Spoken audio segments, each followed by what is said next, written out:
What's up, everybody? Welcome to Move the Sticks. DJ and my friend Baldy here. Bucks traveling back from England after the Jags took one on the chin there against the Rams. So no Bucky today. He'll be back tomorrow. Okay. Baldy, we got some games to rip through. But where were you first of all yesterday? I was in Minnesota yesterday. I saw the Eagles offense and the receivers. They still have their doldrums where they don't do anything for a period of time and then they just explode.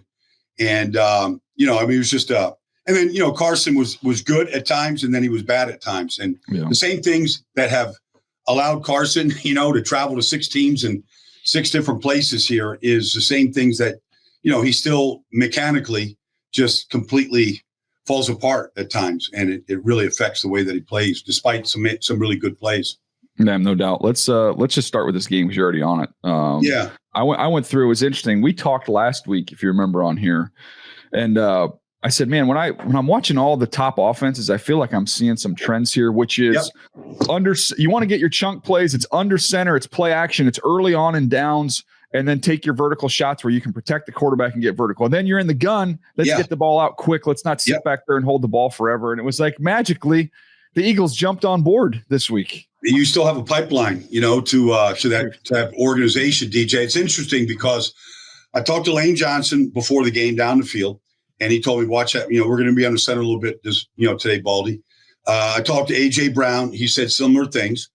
And then I talked to Kevin Patullo, who looked like he was that coach that comes down the field before the game and he's just looking for a friend. Yeah. Just somebody to talk to. Like he's just been bashed for 10 straight days in a row. I know exactly what that looks like. Like that guy that's just standing all by himself and nobody's talking to him and they might not even know who he is. I ended up talking to Patullo for, I've known him a little bit, but it's not like I, seek him out. But I knew when he was at the Jets and know his history. And so we just started talking about almost that, DJ, like how in this league right now, when these teams are playing these shell defenses and playing these zones, like how you're getting your explosive plays. And so, Jalen's not a big guy to go under center and turn his back to the defense and do that. But he recognized that, they needed to do that. They got the big 79-yard touchdown to Devontae Smith that opened the game up in the third quarter off of that. And they got a couple other, big plays from it. So, it's something I think that it now will be a part of what they do. The other thing I was noticing, just going through their video, man, Shipley blocked his tail off in the backfield. Yeah. He played a decent amount in there as they're trying to keep Saquon.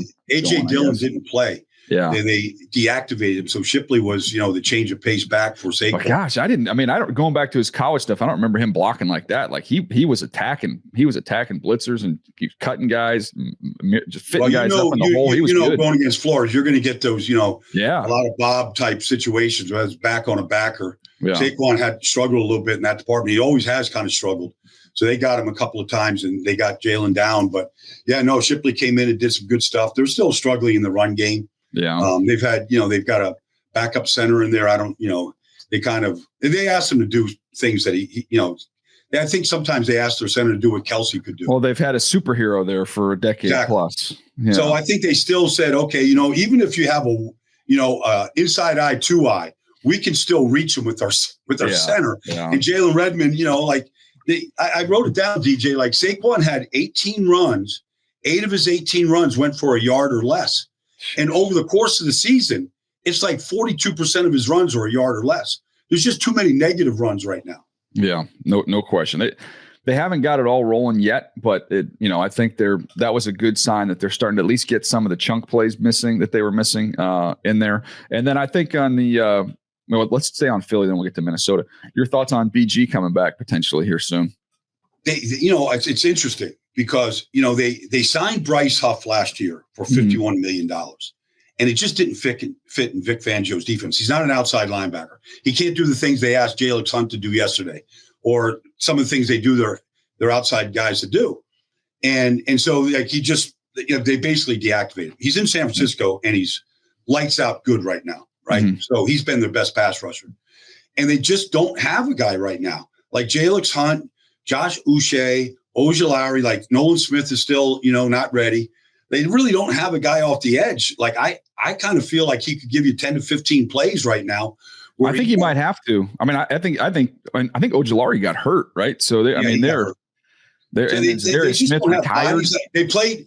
Kobe Dean came back from injured reserve, and so they played Jihad Campbell outside, which he's actually a really good linebacker. He knows how to play on the edge. Mm-hmm. He's just not a polished pass rusher, and so they didn't really get much from him in the pass rush, and so and I think they're going to play that. Play Nakobe and Zach and along with Jihad, but I think they need a guy, and I don't know who's out there, DJ, but BG, he came back last year from a torn tricep, played really good in a couple of games, so I can see that happening. Yeah. So BG, if you don't know, we're talking about Brandon Graham, and as we're recording this, there's a lot of rumblings and talk that he could be coming back very soon out of retirement to help try and bolster that edge rush. On the Minnesota side of things, just real quick, Baldy, I went through and watched Addison's stuff. I mean, the box score was impressive. He had 9 for $128. Man, he is so fluid and smooth. I remember going back and looking at my notes from him when he was coming out of USC after transfer from Pitt, and I thought he was a real polished up route runner. And I almost think he gets kind of lost there just because when you got Justin Jefferson, I mean, that's where your eye goes. Yeah. But I mean, this guy, I think Jordan Addison could be a 1 on a lot of teams in this league. Well, he's a great route runner. I mean, he turned everybody. I mean, he's just weaving guys. Even Quinyon Mitchell, really struggled with some of those timing routes where he's just giving you that, what we're seeing from Jackson Smith and Jegba and what we're seeing from Ibuka. These guys just got these subtle head moves right now, and these corners he's going to the post. The next thing you know, he's catching the ball, on the sideline. He's really subtle. And look, they move the ball. You look at the numbers. They move the ball down the field. They were terrible in the red zone, DJ. They had a situation. I talked to a wide receiver coach after the game. They had a situation. They were 2nd and 1 at the 6, down 14-3, and they throw it to Justin Jefferson. It's right in his hands. Cooper DeJean makes a great play on the ball. And then they kind of pissed, the next 2 plays away, and they kicked the field goal. New center, Blake Brandel, he's never played before outside of last week. He snapped the ball over Carson's hands. They lose 30 yards. They just foiled, some really good opportunities where they could have really scored touchdowns. They kicked field goals instead. Yeah, well, they got a big one coming up. The Chargers smarting after a loss we'll get to in a minute where the Colts got after them. That's a Thursday nighter, so Minnesota on the road Thursday at the Chargers should be a big game. Let's get to Atlanta, San Francisco. Yeah. You referenced Huff. I mean, just let's start first of all on the defense. I think the story of the game is the defense. No doubt. When you consider, Ball, you mentioned in the text thread just who they're missing and how well they played on that side of the ball. So I got to give whatever Robert Saleh is doing, it's nothing but kids. It's Alfred Collins, it's Michael Williams, it's, Upton Stout, it's, Marquise Siegel, it's, they got, Tatum Bethune with playing Tatum Bethune's in there, D. Winters, it's all kids. This Malik Mustafa, I got to admit, some of the hits he had, I can't imagine John Lynch watching that game and sitting in his chair. I got to think he's just flying out of his chair.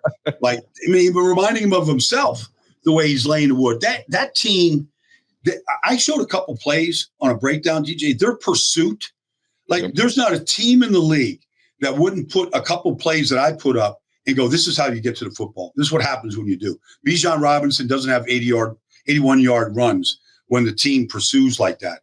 That defense, Bryce Huff is a really good player. And Saleh knows how to use him.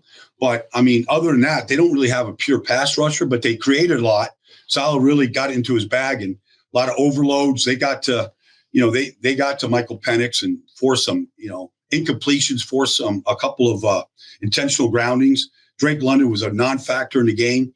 That was an impressive display of football played by a bunch of kids.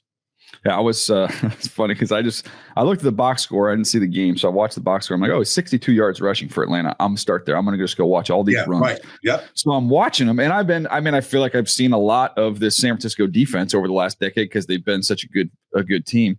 Baldy, I had to open up our lads because I'm like, some of these guys. Who is this? Who the heck is this? I'm going through. I'm like, Kalia Davis. Kalia Davis is stout. Yeah, all of them. Kalia Davis was stout. Siegel and Mustafa with incredible fills. Ukiamu, Jordan Elliott was making plays in there. It was I didn't know the numbers and names. As I'm going through, obviously Michael, I recognize his body type, so I could figure who he was. Yeah. But I'm watching this going, these guys all shoot their gun. They all play fast. They're all physical. And my takeaway that I wrote down was, sometimes so I mean, I'm sure this is probably true as famous people, right? Some people are more famous or more valued in history after they pass away. Yeah. I'm like, Robert Saleh, look at the Jets, for crying out loud, what they look like since he left there. If they just left Saleh with the Jets and they kept Huff and they didn't just like walk out the door, like the way their defense is playing, they're playing really good. I mean, but Saleh, I didn't see him call games like that when he was in New York, though.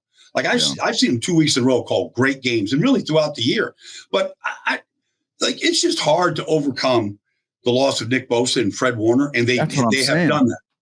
I mean, your superstars win games for you. Yeah. But like Bryce Huff, he forced 2 fumbles yesterday. Alfred Collins fell in one. Like those safeties are knocking the living. They're just bringing big wood every time they hit somebody. They play downhill. And I'm also, seeing when you're playing against these big time backs, and I would say you could put him right in there at the top of the list. Yeah. When you look at Bijan and how he's playing. Like, this is not a play on your heels, read and react. This is a get on your toes, see it, trust it, and go. And that I haven't even seen your breakdown yet, but that was my same thing. I'm looking at, I'm like, there is just a red flurry of bodies going. I called it. I said when they left the field, it was just blood on the tracks because they wore those red shirts yesterday. Yeah. And all I saw was 7 guys on top of Bijan, Algier, or Penix, and all I saw was just like literally just drawing blood on every play, man. But don't you just want to watch a fun game? Just watch that one against a really good offense. I mean, that's a good offense line. They led the league. They came in averaging 151 yards a game rushing. Like they didn't get anything. But I just think of these other games you watch and you see people getting up to linebackers and you see this, everybody's just kind of like trying to see and sort it. Like, hey, get your keys, trust your eyes, and go. Like, you've got to go get these guys. If you're going to sit there on your heels against these types of running backs, you're going to get gashed. No doubt. All they need is a little bit of daylight. Yep. And these guys are too good. So, I mean, sometimes I think it's like, oh, man, that's the scheme. And they schemed that up well. And other times I think they just have installed the temperament there of like, this is our style. This is how we're going to play. Yeah. And there's an old saying, DJ, like I don't remember what defensive coordinator it was, Rob Ryan or somebody. But it was like, step up and clean it up or back up and give it up. And like they just stepped up and cleaned it up, man. Yeah, that's a great line. I love that. All right, Giants, Denver, I think maybe the most entertaining game of the day. I think you could safely say both quarterbacks had game-winning drives. I mean, Jackson Dart's not going to get credit for his because the defense kind of blew it at the end. But then give Bo Nix credit because he got them down at the end of the game. Wild game, 33-32. Denver comes from way behind, end up winning that game. 33 points in the fourth quarter, DJ. And honestly, like if you watch, Jackson Dart is just he just has an amazing awareness around him. Like those guys coming after him are just like, there's just blood in the water, man. Those are sharks coming after him. His ability just to avoid Nick Bonito, Jonathan Cooper, Zach Allen, and then make plays. Like a lot of these guys that run around, they sack themselves. He doesn't sack himself. Like it wasn't clean all the time, but he just has a feel for it. That's why I'm saying, like, it felt like an SEC Saturday night game to me. And, it's a shame that they lost because Scatterboo and Jackson Dart, man, have energized that whole franchise. But I felt like after watching all of it, it came down to literally one play, DJ. It's a 26-16 game with 5 minutes and change to go in the fourth quarter. And Sean Payton is burning his timeouts. He knows the clock is the enemy. He needs the ball. So first down, they run it. Don't get anything. Second down, they run it. Sean Payton burns first 2 timeouts. It's third down. If you just run it on third down and punt, they still need 2 scores, and it's going to be under 5 minutes to go with no timeouts left. And they threw it, and that's when, they blitz zero at him, and Justin Sternad jumped back and, intercepted the Jackson Dart, play. They scored a touch, and it turned the whole thing around. Like they could have, I don't know. It just, to me, like, Brian, I don't want to put it on the coach, but like Dable's got to be better than that. He's got a rookie quarterback. They got a tough defense. I just thought what moment, the only mistake Jackson Dart really made all day, and it really cost him. There's some line, I'm not smart enough to remember it, Baldy, you went to Duke. Discretion is a greater form of valor. I don't know. I can't remember how it goes, but something along those lines. Along those lines. Yeah. I went through and I watched all Dart's pass attempts in this game because he was 15 for 33, so it wasn't like a super efficient, but gosh, 283 yards, 3 touchdowns and a pick. So I'm like, there's got to be some explosives baked in here. Like, what did this look like? So I go in there and I know this pass rush. I know this pass rush well from Denver. So I'm like, man, this will be interesting to see. But he's all he does is just continually buy time. He's scrambling. They're moving the pocket around. They didn't have an answer for the tight end. They leak him out a couple times. You get kind of the crazy combo catch on the tip ball touchdown. Yeah. But they did a nice job. And to me, I wrote down in my notes, for a young guy to play with urgency without chaos, like he was playing fast, but yet he was able to then kind of slow things down. It wasn't like he was scrambling, throwing off his back foot. He was just getting away from the trouble. And once he got away from the trouble, he kind of slowed down and got his eyes where they needed to be. And he made some big throws. He gets to that safe, clean spot where he's got good vision and he sees the whole field. The guy sees the field really good. Like what I'd love to see, like a little helmet cam with him just to see how he's scanning the field. Because if there's an open guy and he steps up and clears the soup, like he's going to make a completion. He's going to find the open guy. You know who he reminded me of, and this is like, because I know coming out and he's like he's rugged and he's tough. He ran the ball a lot at Ole Miss, and so people were saying like, he's kind of a smaller version of Josh Allen because he can do some of those type of things. Yeah. I was watching him just with that one element of his game. That's Mahomes-esque a little bit, where he's got a feel. And he can be fast, but then slow down and then survey everything. Mahomes got unbelievable vision for all of his tools that he has, his ability to be on the move and see the entire field.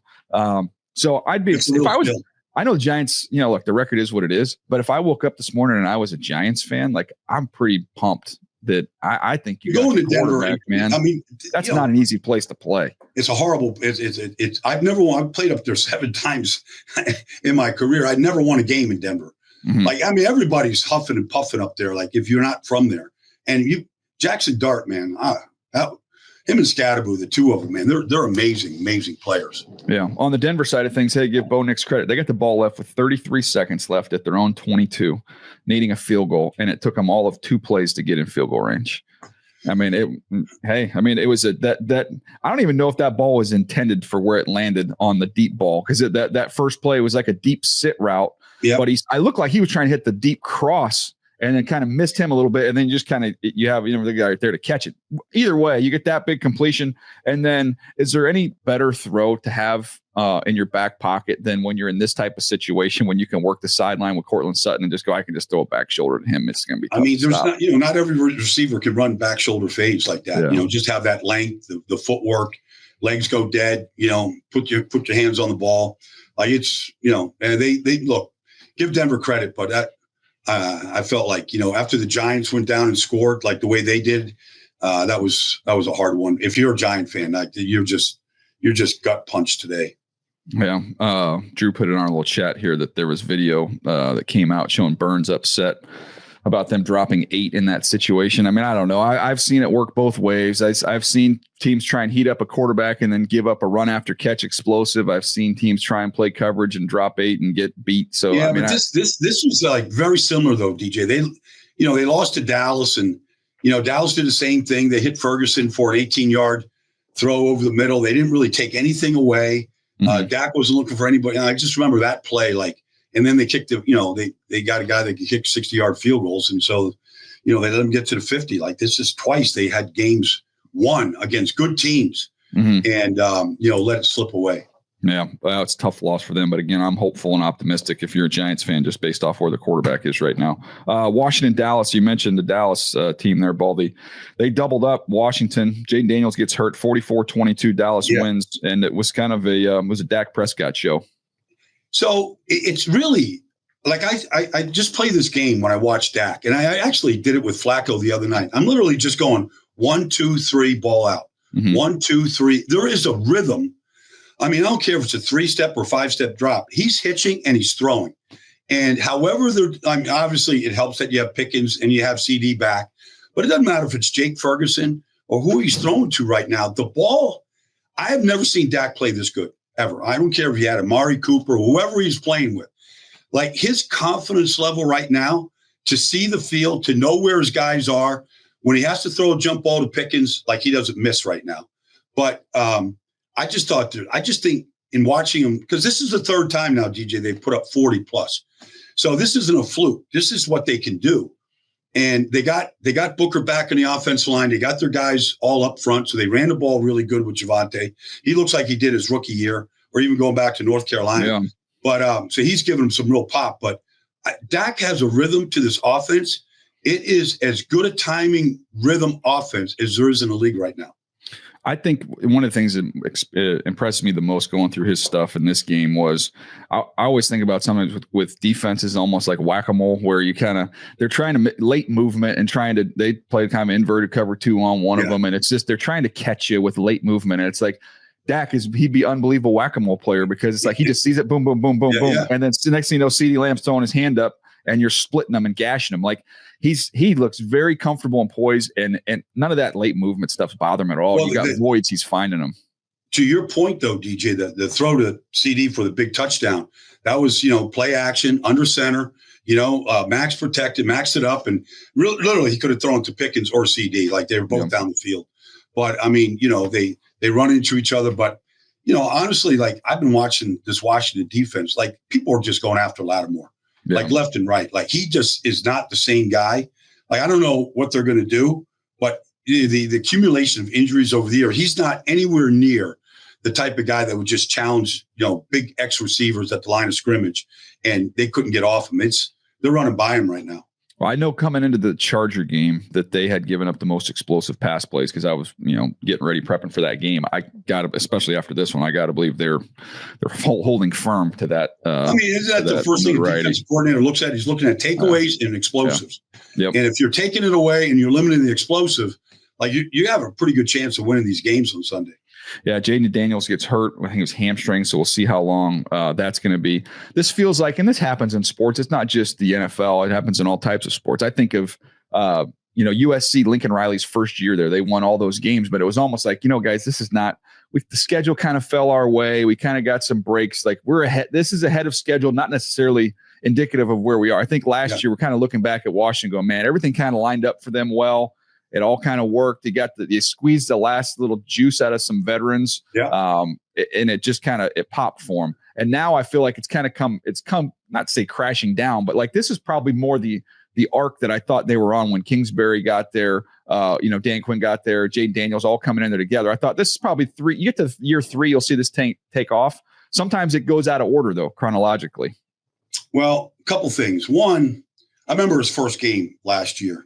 Jaden Daniels, like he played Tampa, and Todd Bowles blitzed him every play, and he ran it 16 times, a lot of them just escaping the rush. And I thought, this guy's not going to survive. Yeah. Now they kept running him, and they're still running him, and now he's starting to these injuries are coming, because he's not a big guy, he's frail, he's tough as can be. Yeah, he's very narrow. And then you take McLaurin, you take Debo, you take the top 3 receivers out. Like, you're just going to be limited with any kind of attacking that poor secondary of the Cowboys, and they didn't have that ability. So it's, but some of what you're saying is definitely true. I'd like to see them a little bit more at full strength, but they did not get the running game going against Dallas, and that had been their Achilles heel all season long. All right, Baldy, the game I was at, studying this game, getting ready. Sometimes you look at records and you're like, okay, is this kind of a fake 5-1? Like, who have they played? What have they done? And then I studied the Colts all week getting ready for the game. Like, no. This offense is very good. And defensively, I thought there were some things maybe you could attack, especially because of secondary injuries that they had. But offensively, this is a difficult team. I don't know if you follow him, Baldy, but Dan Casey is a guy that all these coaches follow that does a great job of posting plays. And you got to look at he did a full 10-play breakdown. It's just the plays, and then he gives a description of what the play call is. Of 10 plays where Shane Steichen, you can see the stuff he's doing he is next level with the stuff he's doing offensively right now. A lot of insert stuff where you've got tight end, you got 2 tight ends, where you've got the outside tight end releasing inside the tight end next to him. And then it just looks like you're going up there to block somebody, then he's gone. And then you get a lot of just hold and release stuff from guys on the perimeter, and they're getting lost and they're getting guys wide open. And then, hey, you get a 3rd and 10, you want to take a shot down the field. It's a double chip with like a deep, deep curl and a deep, deep corner, but understanding how to marry what you need protection wise to get the ball vertically. And then not to mention just the different ways they're running, like, the counter stuff and same side pulls and everything else they're doing in the run game. He was, as we talk about players getting in a rhythm, Shane Steichen got in a rhythm in that game. It was surgery what they were doing. Well, it's pretty interesting, because it started last year, but they drafted Bortolini and they drafted Gonsalves, middle round guys that are starters. And they let Will Fries and Ryan Kelly go, and they rebuilt that offensive line. Those kids are great players, like tough kids. So that's it up front. How many different places did Tyler Warren line up? Oh, he's all over the place. He's everywhere, and so they ran duo with him at fullback, and he just cleans it up. Okay, so I've been watching this now because people want to, like, even Daniel Jones he's being asked after the game, like, nobody expected this, and like, well, you didn't do your work, but regardless, he's not making any mistakes, DJ. No, like the ball is going where it's supposed. Like he's seeing the field, and not, but he's. Even when he would see the field before, he'd miss a throw. Like he wasn't an accurate guy. Like he's stick accurate right now with the ball.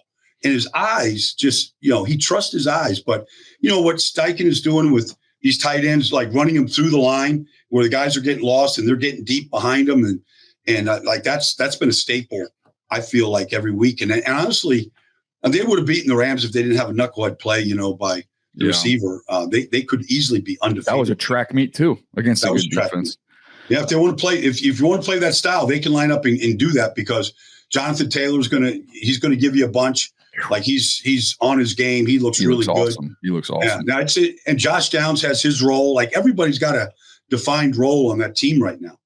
Yeah, Pierce made some plays down the field in this game. Downs was out, and then they're big, they're physical, and Jonathan Taylor adds the speed element to it. It is a very well coached offensive team. The offensive line's very physical. It was quite impressive watching them in person. And the other thing I would say is if you did a breakdown, Baldy, and if you could insert, you think about like the halo rule for a punt returner, right? Yeah. If you did, and I think this goes to why Daniel Jones has been so accurate. You go to him when he's getting ready to release the ball, and you just put a little halo circle. There's nobody there. Right. I mean, he's throwing clean pocket.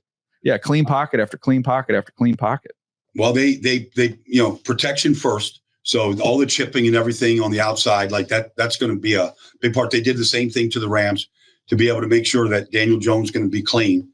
So I agree with that. I think that I always said this about Quentin Nelson, and it's really applies this year. Like there was a time when Zeke was running in Dallas and Zach Martin was the right guard. And he used to say that no matter where the play starts, it always ends up behind Zach Martin. I feel like right now, like no matter where the run starts, it finishes behind Quentin in the way that he's playing right now. Because he when he first came in this league, he was just, drilling people into the dirt. He doesn't really play that style where he's just trying to, get pancake blocks. But he's so good right now, man. His endurance he's running every play. They only pull to the right with him or to the left with him. He's so good in space. Yeah, I remember, I don't know why I was thinking of this. We had an old scout who used to say, talking about a corner, and he's like, look, I'm not saying it's always his fault, but he's always at the scene of the crime, and he's got blood all over him. Yeah.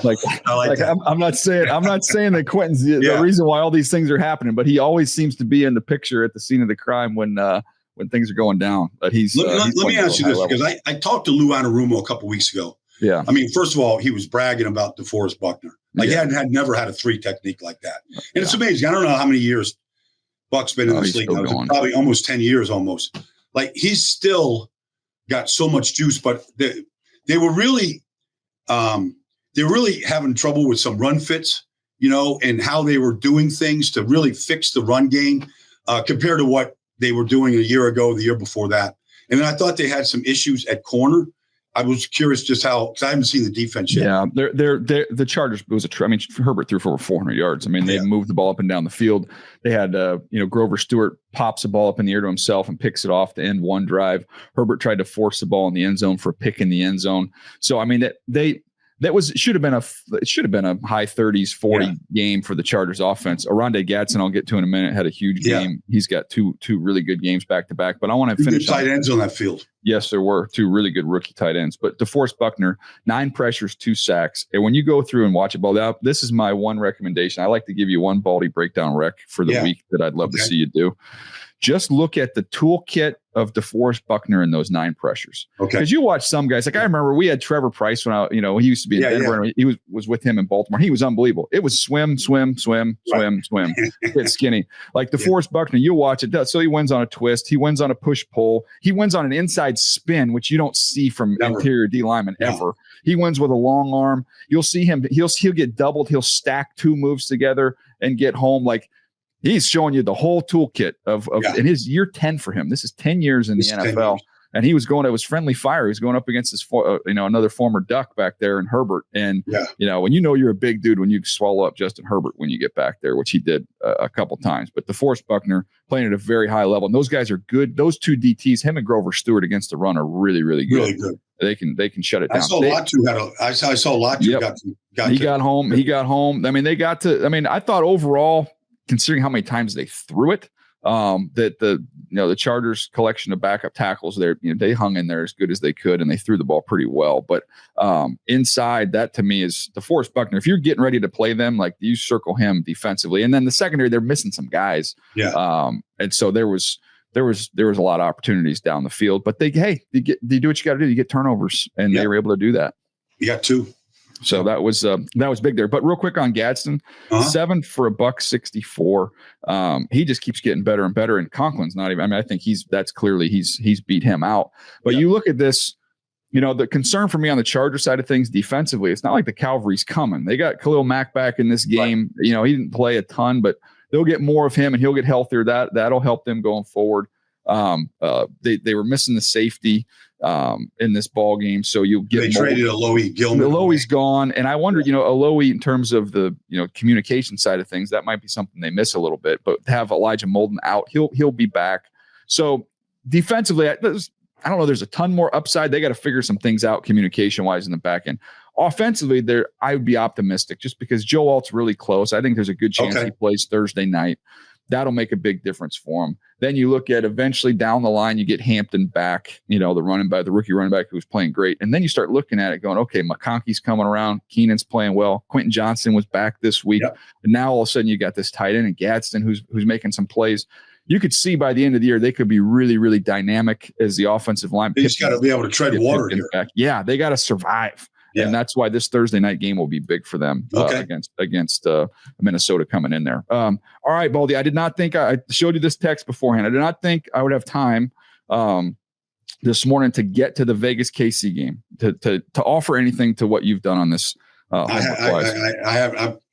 It was so bad, so one-sided. I figured that's not going to be a. No, it wouldn't. It's not a high priority. I saw the Raiders last week, and I knew how the only team they could have beaten last week, DJ, was Tennessee. That's the only team they could have beaten.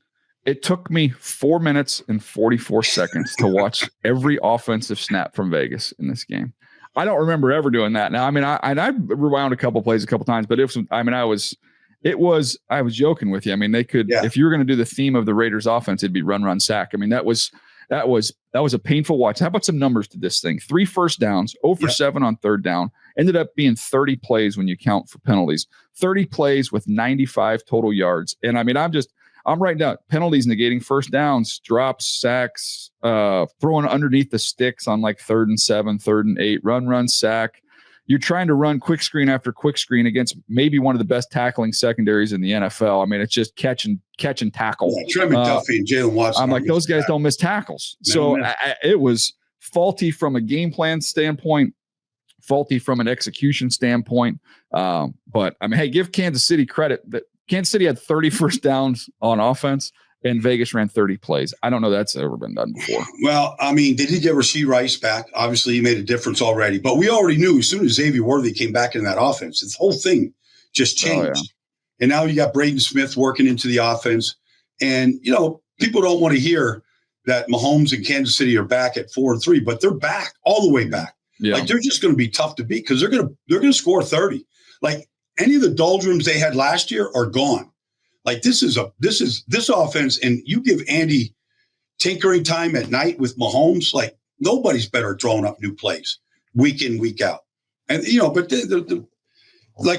I'm curious, if I was there in this one, because I saw it last week, when your offense is that bad, the way the Jets are that bad, and you can't score, it's just a matter of time before your defense just starts walking on the field and off the field. I don't care if you're Max Crosby or who you are.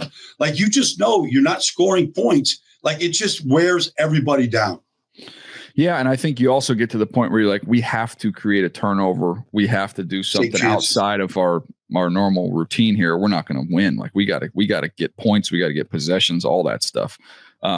So we also have Omar Norman Lott tore his ACL, so he's out for the year. That's unfortunate. he's hit some injuries, I believe, in Tennessee. Kind of going back into his history a little bit, but that's a tough one. Let's. I mean, that was an ugly affair. Let's get to the last game here. I was in there for this one in the studio. Bucky was at the game. I don't know. I don't think Bucky's going to miss being here to discuss it. The Rams 35-7 over there in London over Jacksonville. It just an anemic performance from the Jags and the Rams. Matthew Stafford. I mean, if he's not the MVP, he's in the top 3 right now. I mean, he's putting together a monster season for the Rams. 5 touchdowns in this game. Well, I mean, that's without Puka. So, Devontae gets the action, and he, I mean, like you're on the 1 yard line and Devontae's out there. Like, he's going to win. He's just going to win. Like, you can't really bracket him. You can't really double him. He's going to win with his releases. And Stafford I talked to Devontae about this a couple of weeks ago. I'm like, how did you build the timing with Stafford? And he didn't even practice in preseason. Like, he wasn't out there. And he said, we're just veterans. We just talk through all this stuff. Like, we know exactly what we want to do. We don't actually have to go through it all the time. But they have amazing chemistry, and you get Puka back with that defense and that defensive front right now. They destroyed Jacksonville in that game.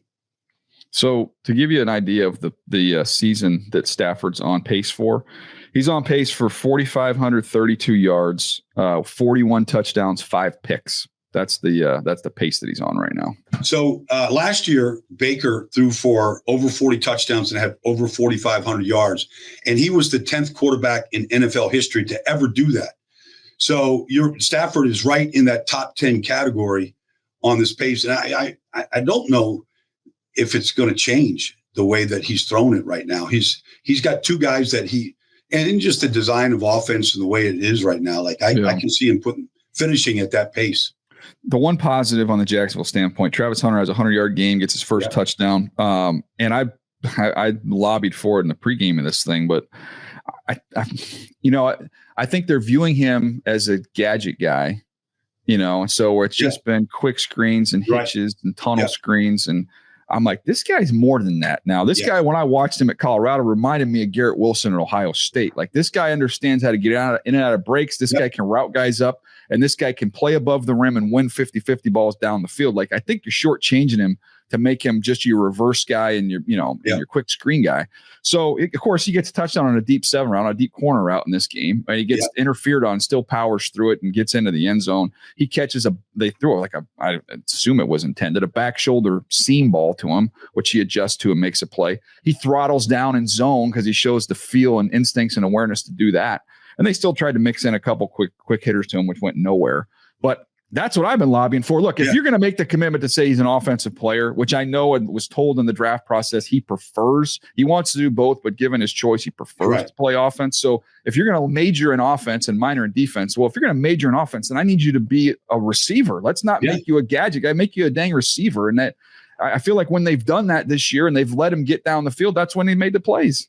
And really, Brian Thomas is having a miserable. He can't catch. I don't know what happened. Like, is his confidence just shot? Because he put up 10 touchdowns, but he was the guy last year, and now he's had one drop after another all year long. I think he had over 1,200 yards and 10 touchdowns last year. Yeah. And I'm watching him, and I'm like, he has zero confidence. And I felt bad because Trevor's going to get nicked because of, he's got a little bit of the disease of his misses are bad misses. Like, it's a guy. Like, there's just inaccurate misses. Yeah, it just takes off and sails. You know who it reminds me of? Just from when Lamar Jackson was coming out, it was hard to get over like the misses because you're like, man, I see these amazing plays, but man, some of the misses are so bad. But you think it's mechanics? Like, is his feet set? Is he following through? Like, ball's taken off on him. I just don't think. I think honestly, more than in a mechanical issue, because I didn't see anything that jumped out to me from that standpoint. I think it's just the guy's confidence is nowhere to be found. Okay. And there's no conviction. You always talk about like you want to throw with conviction, trust it and rip it. And he's kind of unsure what he's doing. And then the other part of it is there's freaking 4 or 5 drops every game. And you add those into the mix. You're not only do your stats improve, I think his confidence comes along with that.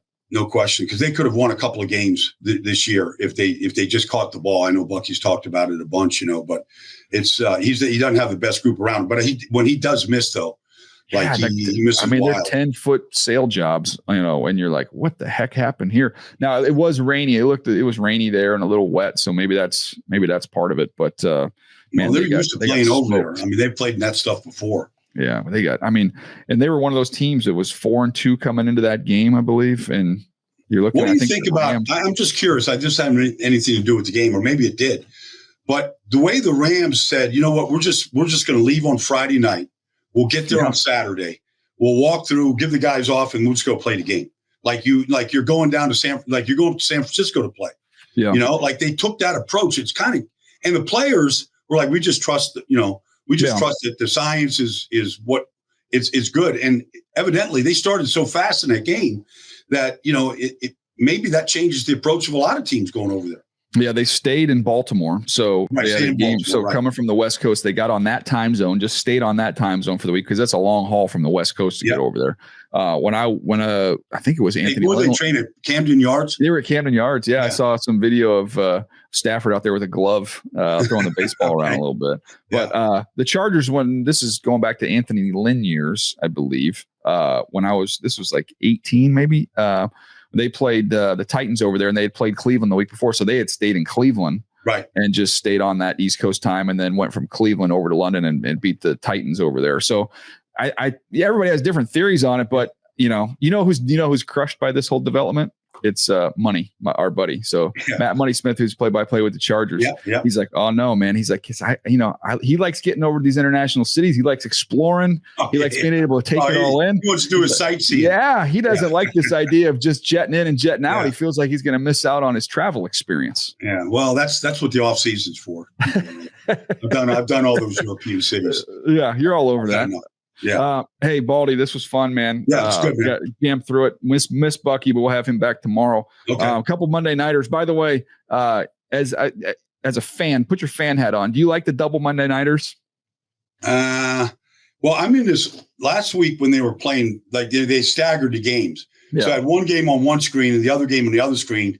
It was actually kind of fun to sit there and watch both games at the same time. Like they're staggering it tonight. So one finishes, one starts. Like that's a little late when we start as early as we're starting. So I don't think I'm going to finish the second game. That's tape roll. It's too much. I just think one game is enough. I'm a one game guy, man. Yeah. I love football. It's hard to say it's too much, but it's like, I just like having the standalone one game, man. Yeah, I know. But they got two good games tonight. So we'll see. Like if one's no good, maybe you stay up and watch the second one. Yeah, we got that. Plus a big game 7 in baseball too. Keep an eye on that. Yeah.